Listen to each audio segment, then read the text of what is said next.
Hi, and welcome everyone to wholesoulschool and Foundation's Fireside Chats for August 2020. My name is Marie Mohler, and I am an author, intuitive, and co-founder of wholesoulschool and Foundation.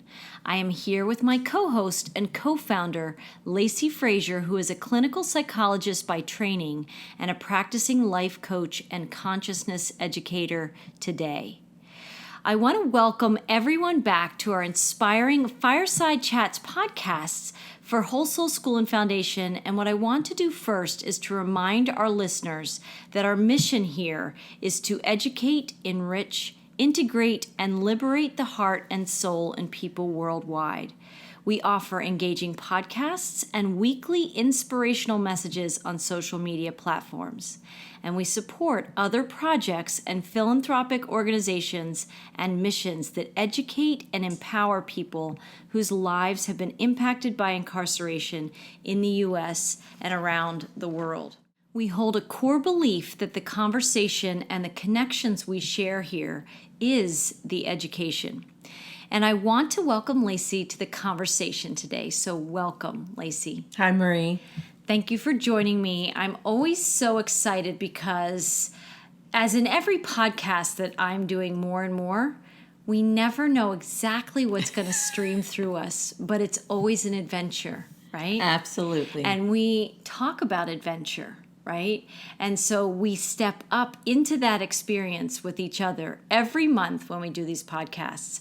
And I want to seed in everybody's awareness some words to start us off with, okay? Okay. I'm going to read some words, and I invite our listeners to think about how do you feel as I say those words, and I just bring this to your conscious awareness. Confinement, limitation, resistance, lack, resilience, purpose, sovereignty, freedom, emancipation, and expansion. Some of these words might pose quite a contrast to each other in many ways, right, Lacy? Absolutely. You know, and yet this is what many are experiencing. We have been on this planet for many, many eons of time experiencing duality, polarity, contrasts, and many on the journey to connect with their deeper spirituality or their sense of spirit within themselves or a higher consciousness. We start to value our contrasts in life as our lessons and what helps us to expand and experience more of our gifts. So we've definitely woven this theme of contrasts over the last year to 2 years of the podcasts that we bring through and that we create together. But, you know, we are in a time of duality. You can look at the world. People are polarized to some degree within themselves, within their belief systems, within the greater global structures that we see around us. And I really wanted to spotlight these particular energies, the words I read, and through the lens of some of the poems and quotes that we've posted on social media this month, and, you know, really dive into some of the energies that our very own mystic poet, Flower Diamond, who creates these poems specifically for wholesoulschool and Foundation, and the themes that we focus on each month to inspire people in these times. And then we have some other quotes that we're going to delve into at the end. But Awesome. I'm excited. Yeah. You know, if I, in the name of full disclosure, you know, I did not know those words that you were going to read, but I closed my eyes and I felt such a, and this may be obvious to everybody, but I felt such a constriction, right? And then an expansion. As you were saying the first words, I just felt like I was shrinking. I was getting smaller. The world was getting tighter. I just felt my whole body tighten as you were reading those first set of words. And then as you started to read the second set of words, I absolutely began to sort of open and expand in a different way. And so there's those energies, that contraction. What is that? It was contraction, Constriction, and expansion, and expansion. and expansion. And that's the duality that we do live in. And in many ways, we could take that a step further in people who attend yoga classes, right? There's the inhale and the exhale, right? And every time we breathe, we experience that, constriction, expansion, that contraction, expansion, the in and out. Right. And in the world, we can extend that to the confinement and the emancipation. Right. Or the light and the dark. Yeah. And while we're still, many people in many places are still sheltered in place during this pandemic that we've all been experiencing as a global humanity, we are invited to be more conscious in our lives in many ways and paying more attention to things, even your breath. Even these contrasts that we're spotlighting in our conversation today. And so, there are many blessings in every challenge if you have the eyes to see, right? And Absolutely. In these times, we can use, and we've forgotten the lost art of art. In many ways, we've gotten so distracted and so busy with our devices and all the things that we've been dealing with, not just with COVID, but in our lives as time sometimes seems almost to increasingly speed up on us. Mm-hmm. It can be a gift to be sheltering in place. It can be a gift to sort of reset our lives and pay attention to the contrasts in our lives, the tension between those two contrasts, and using art through the form of inspirational quotes, music, movies, stories, storytelling, things like that to arouse the greater spirit where we're not given the answers to the contrasts. We're the epic hero, the brave epic hero that's journeying those contrasts right now, having an adventure. We could be having a challenge during these times, or we could be having an adventure to explore these energies and these contrasts and these concepts inside ourselves and see if we can allow the expansion that wants to come through. So COVID is offering us the opportunity to constrict, and it's offering us also the opportunity to expand. Can I give an example of that? I actually was teaching a class today, and one of the participants was talking about her experience in COVID, and she was a self-described workaholic, worked, 50 to 60 hours a week. And when she wasn't actually physically in the office, she was doing office work at home. So she was kind of a workaholic by nature. Yeah. And during COVID, when she was laid off, she found herself at home, and she described it as one of the darkest periods of her life. And as we dove into that a little bit, she described the fact that she was forced to slow down enough to actually feel, to actually face so many of the feelings that she was now recognizing that she was avoiding through her workaholism.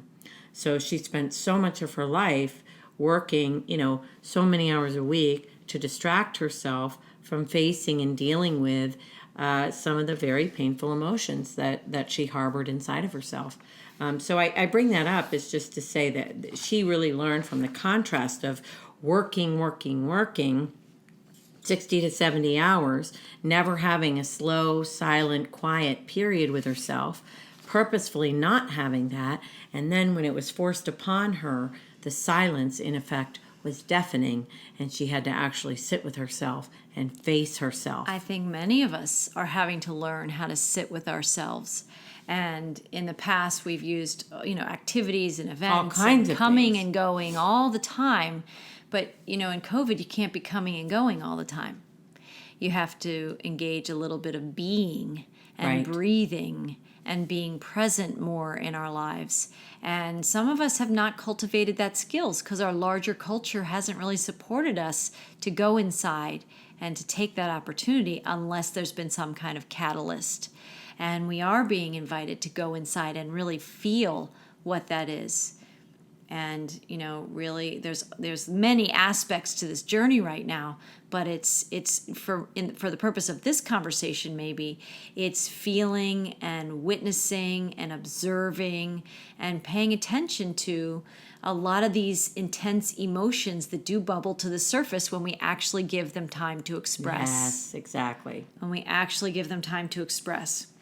And I love how art, I'm a writer, I'm an intuitive, I appreciate other people's writings, movies that really evoke emotions and tell the story of the hero's journey.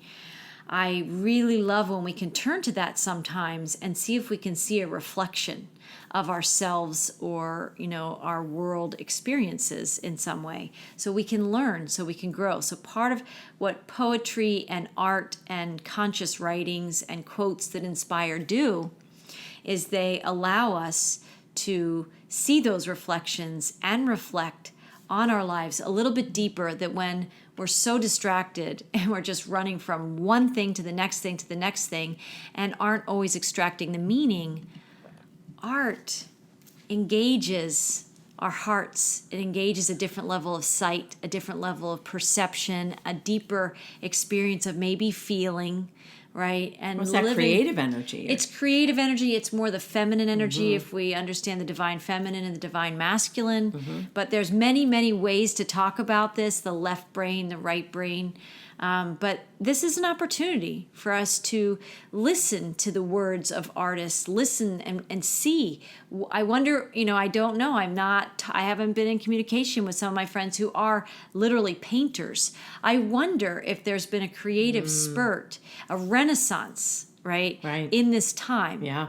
And so let's get to it. Let's look at some of Flower Diamond's posts. Some of these posted on social media. Some of these didn't make it into the post this month, but they're still beautiful inspirations, and they're all little short poems for sure, but they're almost like strokes. Like creative bubbles. Energies on the page, right? Creative little bubbles, right? So these are poems. I'm going to delineate this. The first ones I'm going to read are from Flower Diamond, who donates her talents and gives to humanity in this way to bring these through for us. And you can find them on social media, on our Facebook page and Instagram. The first one is inner resilience. When you can't help but sing a song, float along the stream, bubble up, find your boat and break apart the dream. What do you feel when you hear that? I feel such a sense of inner joy and hope. And I was sort of thinking of flow. I felt sort of what it feels like when you kind of get in the boat and you pull in the oars and you let the current take you. You let the current take you, you know? There's trust, there's hope, there's joy. Yeah. Limitless possibility. And there's joy and empowerment, I would say, in the allowing. You know, when Absolutely. you step in the boat and you pull in your oars and you trust and you have faith, it can almost dismantle other things that would weigh you down, right? And block that flow. And our resilience comes from that place of allowing, of moving with what is aligning versus focusing our attention on what isn't. Well, and you know, when you pull in the oars, it means you're not going to be rowing upstream against the current. You're not going to be in resistance. Right. You know, you're really flowing with what you're aligned with. You're flowing with what's working. You're flowing with what feels you're in resonance with energetically. Yeah, exactly. And you brought up the word joy, that I think comes from when you do let go and you do allow that release and you allow that flow. That's where our resilience and our power and our creativity lives. And so I love that from Flower. Yeah. The next one is impeccable, this star of who you are, that can never tarnish, keeps a close eye on you.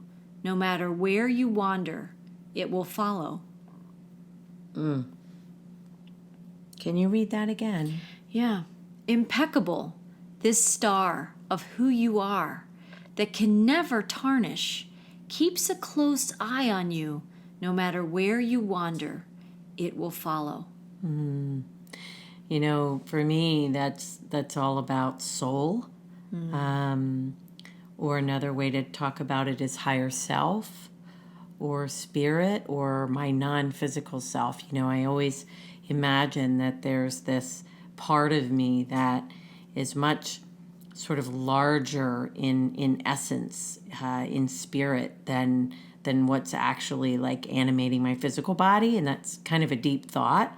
But I feel it's kind of my wiser self, you know, and my higher consciousness. And I while this sort of earthly plane can be full of challenges at times, to me that's a poem about always knowing and trusting and feeling my higher self, my wiser self, my non-physical self that is untarnished. It's not impacted by all of the things on the earthly plane. It's not led by my ego. It actually leads me in my best moments. Yeah, it's powerful. It is. And then when I heard that poem and that star that we are that can never tarnish, you know, we're led into so many experiences, and we're all having an experience right now. But this isn't the only experience of some kind of challenge. It's just very different in its scope. But there's an inner compass and there's an inner light that's eternal that guides us. And that star that we timelessly are, I like that word timeless. Yeah. That star, that impeccable star of who we are that can never tarnish, keeps a close eye on us. No matter where we wander, it will always follow. Yeah, it's really our divine perfection, you know. Right? Yeah, I like that one. I like that one too. Peaceful warrior, what strange paths we have tread on, jumping from life to life, these stepping stones of gratitude, each one, even though we may stray into muddy waters. Well, that really speaks to me, you know, to the journey and trusting the journey and understanding that, you know, to me, and this is my language, other people may not feel this way, but that, you know, I believe we live over and over again, and that each time we live, we become stronger, we become more resilient, we become more warrior-like in the spiritual sense, that we are able to take, that everything's a lesson, that everything's a stepping stone, and it's all part of the path. It's all part of the journey. There's a perfection in every stone and every path we take. And so I think there's a tendency in the contrast of our mind, our left brain, that is so more the ego-based of right and wrong. Right. And then there's the intellectual side of us, and then there's this intuitive side of us that if we can allow it to emerge through us, we are that peaceful warrior that doesn't have to judge our experiences, doesn't have to judge the dark night of the soul, doesn't have to judge challenges. We can, in fact, just witness them and participate in them and appreciate them, these jumping from life to life, these stepping stones of gratitude. There's gratitude for the journey as these peaceful warriors. And when we look at time through a much broader lens than most people look at, when you think you have a single life, and for some people listening, that might be your belief system, even still, you've had many experiences over this lifetime that you've had. And so there can be gratitude for each stepping stone in that journey. Because even though we might stray, she's saying, even though we may stray into muddy waters, right, there is a perfection, and we can have gratitude for all of it. Oh, 100%. You know, one of the things that I think is some of the most, maybe it's the most well-received technique that I teach a lot in classes is perspective taking. And when you sort of zoom up and above your life, kind of, I call it Google Earthing, when you zoom up above your life and you see your life as a journey, and all the things that kind of trip you up on a daily basis get really, really small prospectively when you rise above your life, right? And you can see more of the global journey from birth to death. And I think it's very powerful to experience life. We've talked about this many times, so I don't want to rehash it, but just this concept of life as a journey, and that all the stepping stones are things to learn from and grow from. And that's really why we come, and why we come over and over again, is to learn and grow. When I think about my life that way, the challenges in my day, or the challenges in my month, or the challenges in the last decade, they're all part of this bigger picture. And I just feel more sort of full and purposeful, and I can appreciate the perfection of it all with that perspective. It's true. And there are times of muddy waters. Yeah, we might absolutely. even say that we're in a timeline of muddy waters. But there are some people who will get in their boat and, pull in the oars and say, gosh, this is an amazing adventure somehow that I'm on and that many other people are on with me at this time. And some people might see it more as a challenge. But when we allow ourselves a broader perspective, when we're shrunk down in it, we can feel stressed instead of blessed, right? And that's so important for these times. And stressed and blessed are contrasts. Yes. And there's a duality of vision there. But when we zoom out and we can say, out of the stress, I have the opportunity to see how I'm blessed.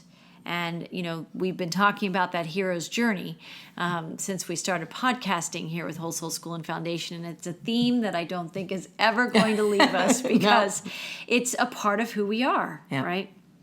So the next one is mystified, the gentle passing of clouds overhead that dip under blue skies and come out again, the wonders of life above, easing this journey under the canopy of thought when we forget to look up. I sort of went two different places with this. The first place I went was the perfection of nature. And again, in sort of a perspective-taking angle on this, if I just pay attention to what's in front of me, I'll get into trouble with myself. But if I take the time to remind myself how expansive this world is, how expansive the universe is, how expansive this journey is, and how perfect nature is, like i.e. the clouds and the blue sky, then it eases whatever suffering or challenge I might be feeling. So that was sort of the first place I went. And of course, the second place I went was kind of the heaven and earth sort of experience. That our earthly experiences can be an intellectual experience, an experience driven by ego, and an experience in which I'm just paying attention to what's in front of me on this earth plane, and then the other is reminding myself that the spirit realm or heavenly realm or whatever that is for me, the universal realms, are there and accessible all the time. And that gives me a sense of inner peace. Yeah. What came to me when I read that is certainly the connection with the mystery and the perfection, the mysterious perfection of nature. And on the days where we feel more challenged or things seem less than perfect in our world or in our lives, I have only to look into nature, whether it is the clouds or the trees or animals. It's amazing how nature doesn't sweat the small stuff. No. Nature, trees are a great example. The storms that they endure. Yeah. And yet they stand tall in their strength and in their faith. They always know, and they look up at the sky. Really, I mean, that's a tree's instinct, isn't it? Sure, they're rising, to grow, always. rise, always seeking the sunlight, right? And I think that's us, is that we do forget to look up, though. Yeah. We can get so myopic We can get That's so micro-focused that we miss that bird's eye view of our lives and how magnificent our life is. And in the times of the greatest challenge, often the greatest creativity and innovation and renaissance, that is always summoning us forward if we embrace the opportunity. And that's a beautiful invitation in that poem that she's offering to us. I'm starting to think the theme of this podcast should have been divine perfection. Right? I mean, really. Yeah. Right. In the contrast, there is divine perfection. Right. Okay, so here's two more from Flower Diamond, okay? These are really beautiful. They're really beautiful. And She's for our so gifted, yeah. So gifted. And it's really with the stroke of a pen, she paints worlds. Yeah. She paints worlds of energies. And if anybody's listening to this and you haven't been to especially our page on Facebook and Instagram, you can see her quotes every month on our page. So, and you can really see them, and it helps to see the words and actually bathe in their frequencies because they're worlds. Yeah. She offers us worlds of sight into ourselves in this time of reflection. Yes. And perfection, right? So the next one is gymnastics of the mind. Up you go, testing your limits. Such strength and balance, accuracy, vibrancy. One epic feat after another. Your brilliance succeeds the monumental effort taken to become divine.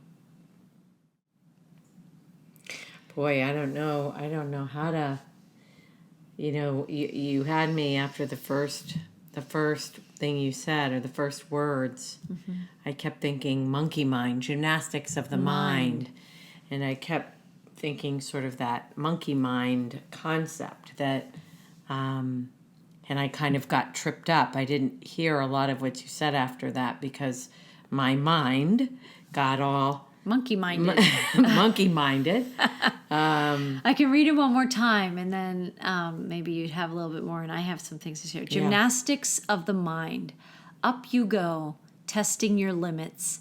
Such strength and balance, accuracy, vibrancy. One epic feat after another.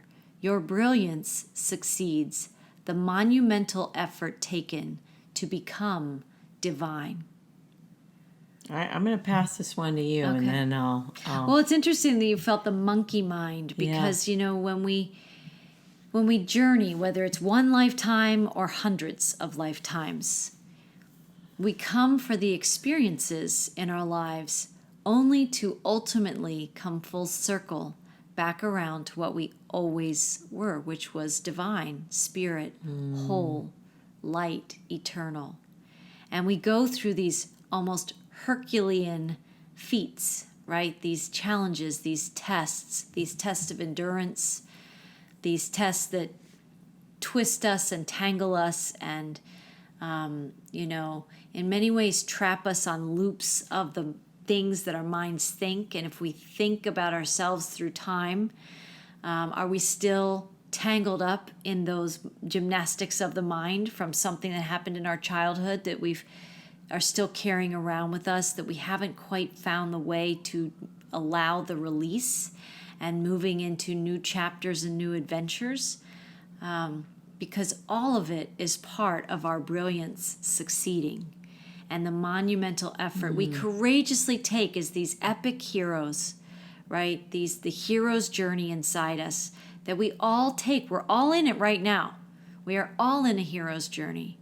And there's so much, it just reflects to us our extraordinary nature, even in our most challenging moments. So there are people really struggling, either with their fear of the virus, with their fear of their financial picture, with the challenges they might have had to reroute their lives in some way. They might have had to move.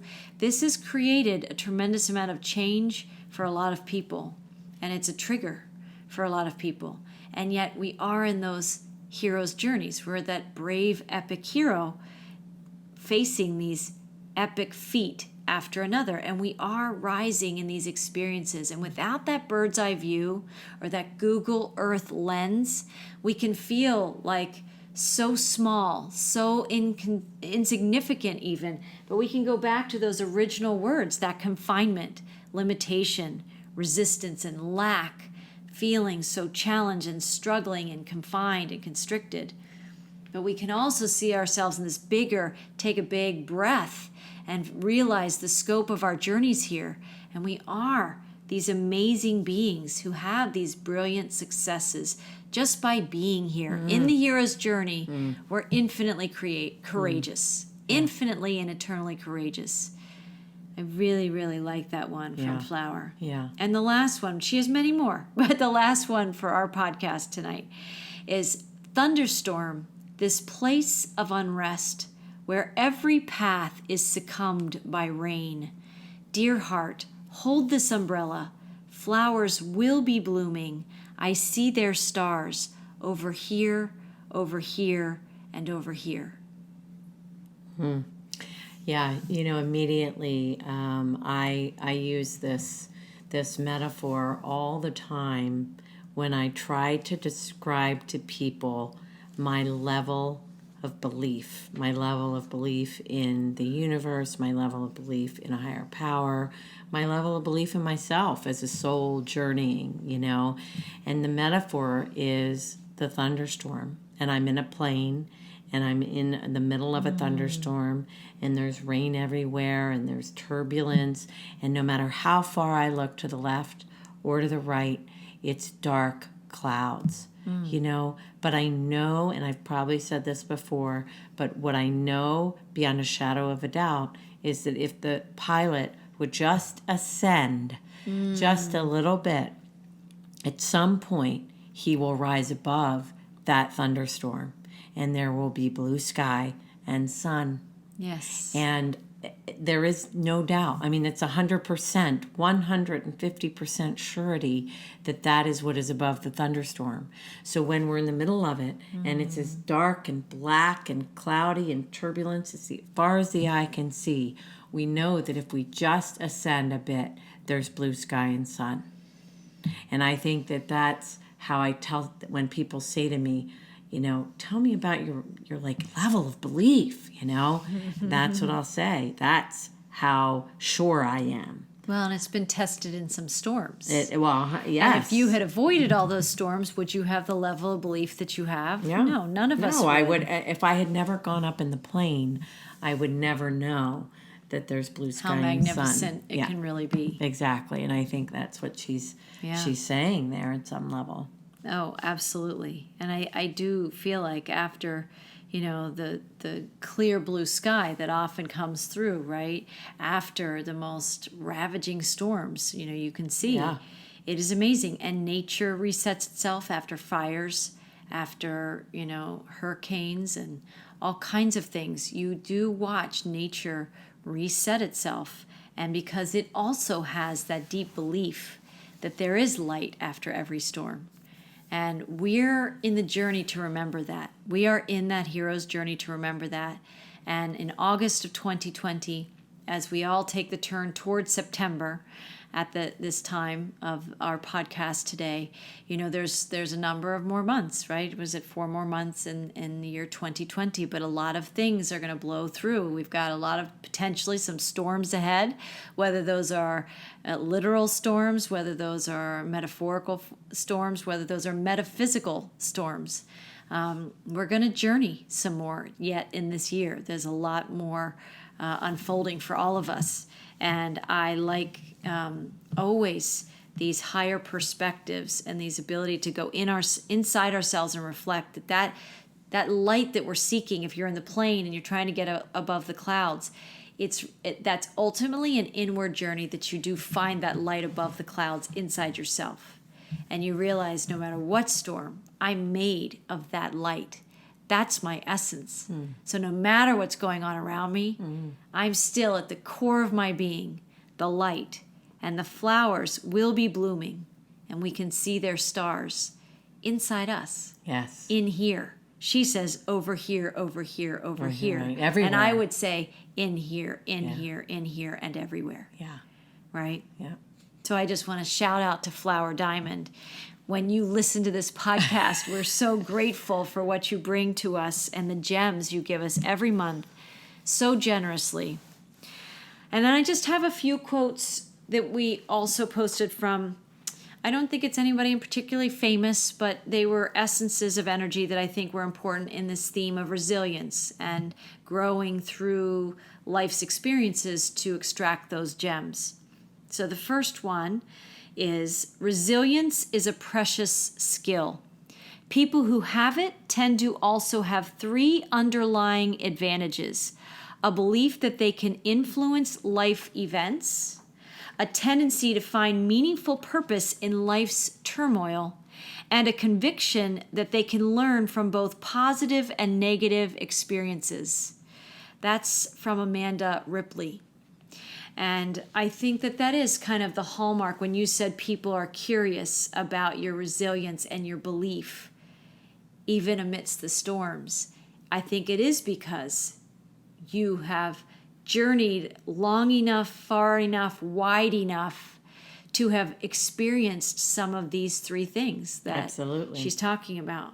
And these are those times for people to really consider allowing yourself to relax the vision that you normally or typically see through and see whatever's going on in your life, where the challenges or triggers are showing up, to find that meaningful purpose in life's turmoil, to have a conviction that there is something you can learn from both the positive and negative experiences, and that you can have a belief that you can influence life's events. We are creators.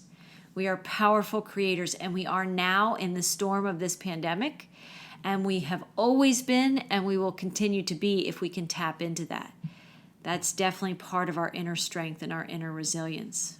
You know, one of the things that you mentioned, you didn't really say it this way, but what I felt was this concept of the fact that we have a tendency as a culture, as a humanity, kind of as conditioned human beings, to oftentimes focus on what we don't want versus what we do want. Right. And it's really easy in these times to see a lot of things and give our attention to a lot of things that aren't working or that what we don't want. And it's a skill. It's an ability to be able to shift your focus and focus on the things that are working. Focus on the things to appreciate amidst these times. Right. And I think the more you can do that, the more you can practice that, the more you can build your resilience as well. Exactly. And these are they are skills, and we all have been trained in school of, like, we've built skills for test taking, we've built skills for reading articles and assessing them and writing critiques and all kinds of things like that in our educational learning experiences.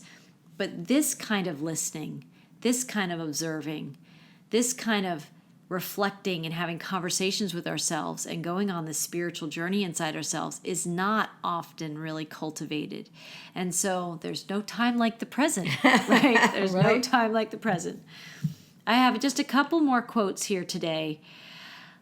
Confucius says, "Our greatest glory is not in never falling, but in rising every time we fall." Yeah, I mean, you know, I think through all the ages, through all the ancient texts, there's so much ancient wisdom out there that talks about the importance and the value of the hard times, of making the mistakes. You know, I remember when I was in contact with Doug Vermeeren, who is an author and filmmaker, and he actually came and spoke to the men in the prison at one point. And one of the stories he tells was that he interviewed something like 400 of the top Fortune 500 CEOs. And he asked them, you know, essentially, what's the secret? What's the secret? Exactly. And every single one, or close to every single one, said to value your mistakes more than your successes. It's so true. I've just heard some people talk about, it must be a theme right now, because it truly, if you think about your successes, do you often look back at them and say, what can I learn from those? Most people don't. It's in when we didn't succeed that we say, what didn't work? Right. Why didn't that work? Right. What do I need to learn? What am I not seeing? Right. And no, I mean, it's just so valuable. And that's a skill. That's a practice skill. Right. To be able to, most people they get caught up in the feelings of defeat or feelings of low self-esteem or feeling like a victim or judging feeling themselves, self-critical, self-critiquing, self-sabotaging, all around what I did wrong, what I could have done better. I can't believe I did that, right? But the truth is that these are brilliant moments for us to grow, for us to expand, for us to cultivate a new understanding, more, stepping stones, if you will, to use some of the language of what we've been talking about. And if we're talking about, I just want to reflect, because I think it's really important in this concept of contrast that we're kind of reflecting today too. And I brought up the concept of the left brain and the right brain. That is a kind of duality inside us that we all have. And that left brain is where the ego is housed, and it just never quits. But if we moved into the art, if we moved into our spirit, if we allow our intuition, right, we can actually better and more easily observe things that didn't work out without the need for judgment. The intuitive side of ourselves is willing to witness those things and extract the lessons. It's the ego in the left side of our brain that wants to just relentlessly, let us know that didn't work. Don't try that again, and go through the shame cycles that we do with ourselves or we experience with others. And in this contrast of coming home inside ourselves, of engaging that hero's journey, of integrating mind, body, and spirit in these times, we really are coming into a time where we could give ourselves permission to allow us try things on. And when they're not aligned, either tweak them through the lessons we're learning to make it better, or just let them go. There might be something else that's better suited for who we are. But all of these quotes are about really tuning into the gift of that inner resilience.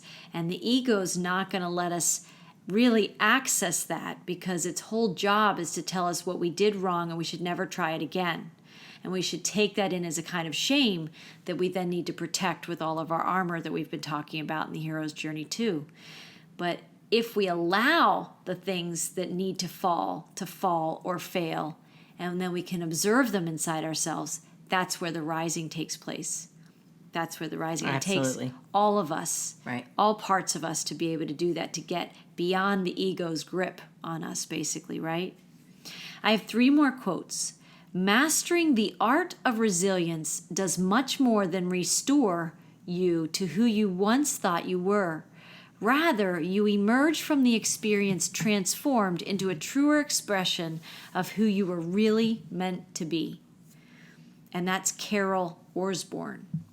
Yeah, that really speaks to something I talk about again a lot in classes, which is, so many people, they feel like they're sort of in this dark night of the soul, and they'll say something like, I just want to go back to the way it was, or I just want to be the person I was before, or whatever, because they think that the person that they were before the struggle, before the challenge, is the person they want to be.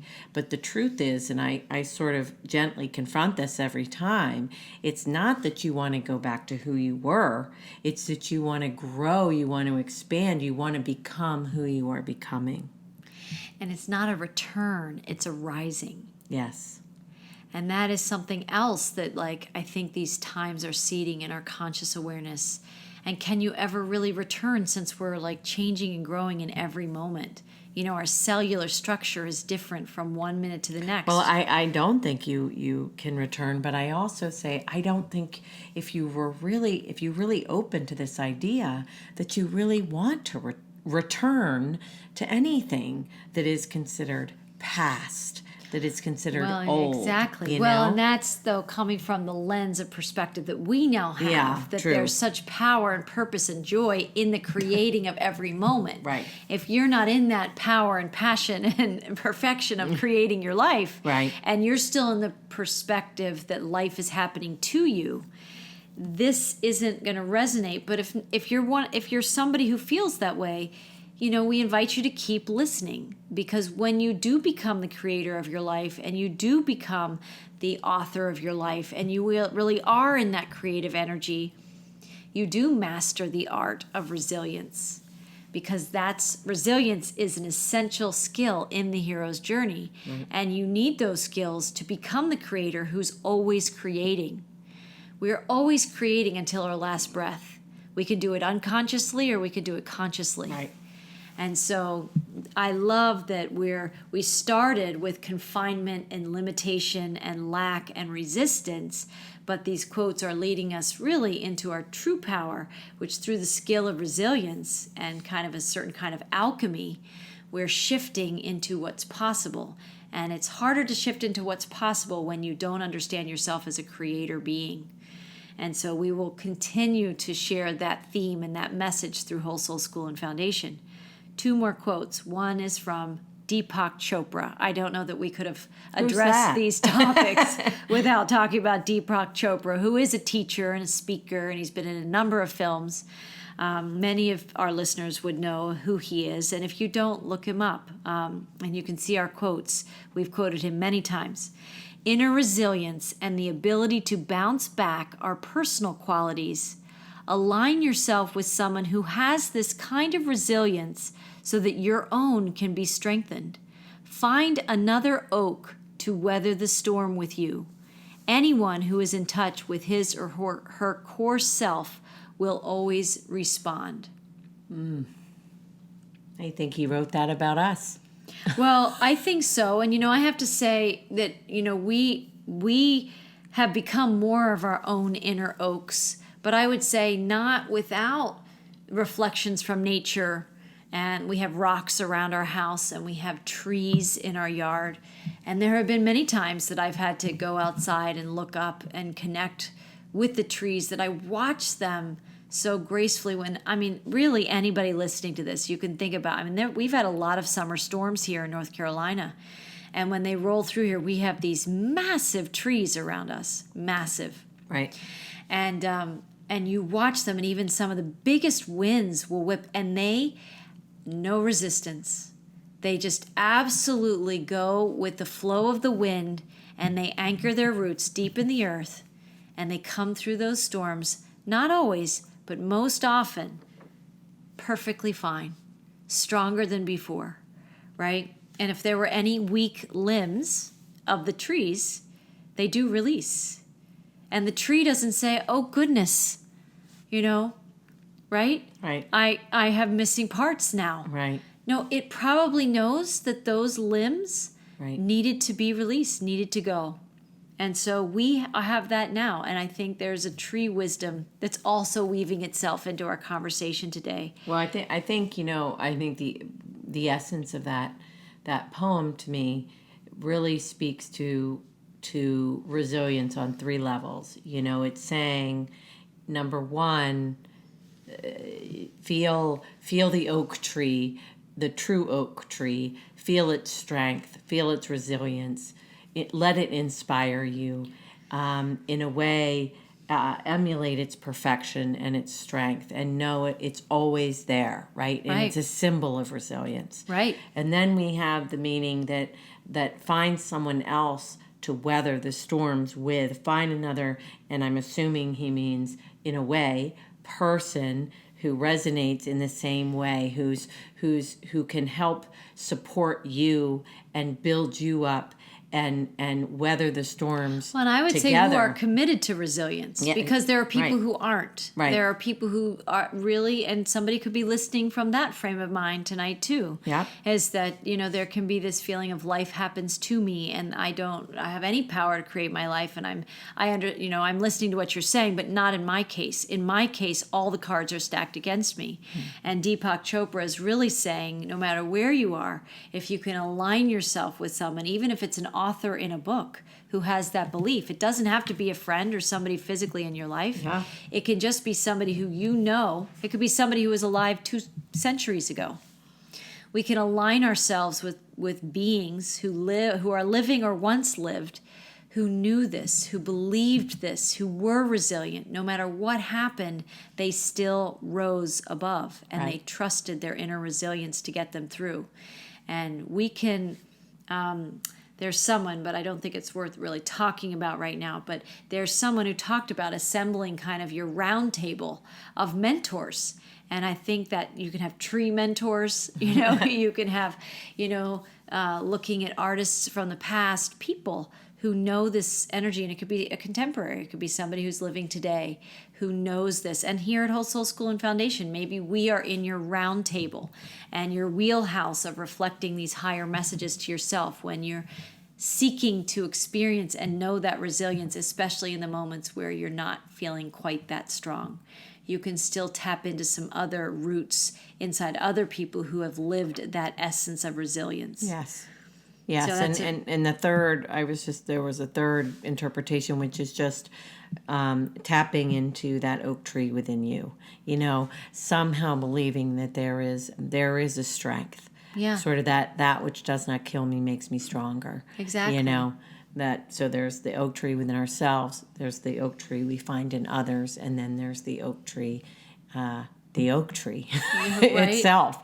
The divine perfection in the oak tree itself. It's a reflection itself. Yeah. Exactly. It has that perfection. And we are that perfection. Right.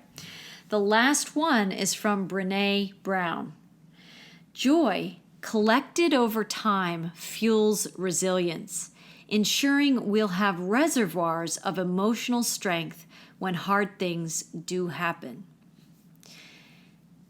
And there is a call and a summoning to shore up your reservoirs.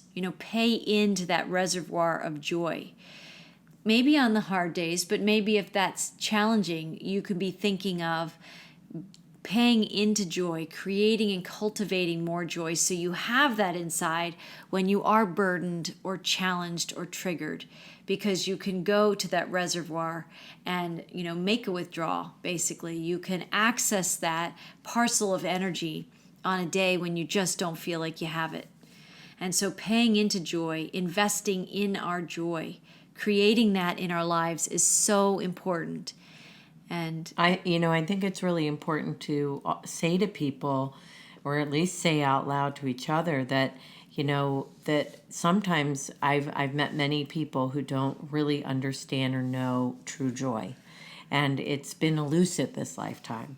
And I think that this does not have to be an overwhelming concept. That you said parcels of energy. It's kind of like, you can find little moments, whether it's an appreciation journal or gratitude journal or, somewhere in your day, finding one thing that brought a smile to your face.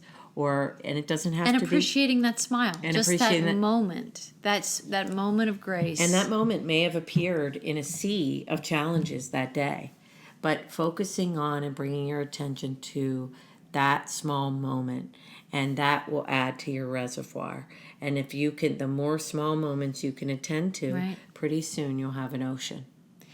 Right? An ocean of things to appreciate. Yes. And because as we reflect back on previous podcasts, maybe we'll round this out here, is that, what we appreciate amplifies. Yes. What we give our attention to expands. Right. And so even if you have a 99% day of challenges, but you gave your attention 1% to something that made you smile and gave you something to appreciate and feel good about, the universe is listening for that 1%. And if that 1% can become 2% and 2% becomes 8%, and before you know it, you're gaining strength. You've just switched the pendulum and it swung the other direction where you're looking for blessings instead of the stressings. I just have to tell you this. I don't know if I've talked about this before, but it's really profound.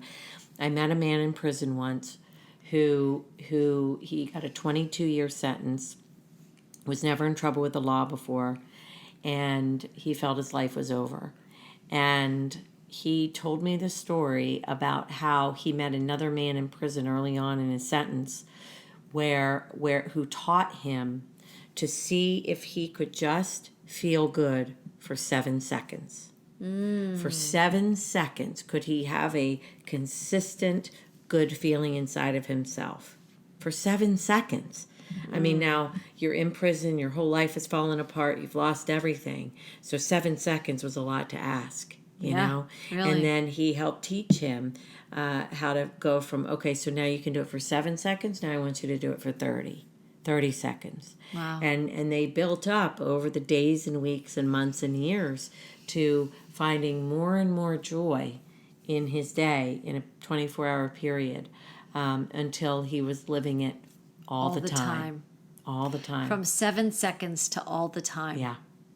Right? Yep. It's powerful. Yeah. And he was a powerful creator. Yeah. He created those 7 seconds consciously in an environment that he thought that just was an impossibility. And yet people change their lives all the time. Yeah. And it might just be 7 seconds at a time. It is Exactly. powerful. We have this resilience inside us, no Yes. matter what circumstances are going on around us or within us. We do have the power of resilience inside us. And I want to thank you, Lacy, for joining me in this conversation about this very important, it's a topic, but even more importantly, it's an energy. Absolutely. It's an energy that we can all tap into. And so I invite our listeners to really reflect on this conversation, maybe go back to some of the poems, find us on social media, find us on Facebook and Instagram. That's where we are the most. But you can see these in print with an inspirational image and something to kind of walk with in your day. There's plenty on our website that you can go back on our page and find these inspirations. And maybe that's just a start. Maybe that's your 7 seconds, is finding, I'm going to go look at 3 of Whole Soul School and Foundation's posts, and I'm going to see what they're talking about. Yeah. And then I'm just going to appreciate those 3 posts, that they took the time to make that for me. Yes. That they took the time to make that for other people who need that inspiration right now. Yeah. And so, it all starts with a small seed. Yes. Right? Just like the oak tree. Exactly. It doesn't, instantly become that vast oak tree. It starts with a seed. And that's what we do here at Whole Soul School and Foundation. We really do seed this in people's consciousnesses and hope that these seeds can walk with you in your journey. And so thank you for spending your precious time with us in these conversations and sharing them with people you think might benefit with them, because they're meant to travel. They really are messages that are meant to travel. So we thank you. We will see you next month. And, we can all be those heroes journeying those boats in the flow, accessing joy, tuning into freedom, remembering our resilience, and activating our sovereignty and our divine empowerment as creator beings. Amen. Yep. Amen. Well said. Find us at YouTube, find us at wholesoulschoolandfoundation.org. And if you feel inspired to make a donation or become a sustainer donor, we would really, really appreciate that, because it's helping to seed larger projects in the future we see coming. So thank you, and have a great few weeks, and we'll be talking with you again soon.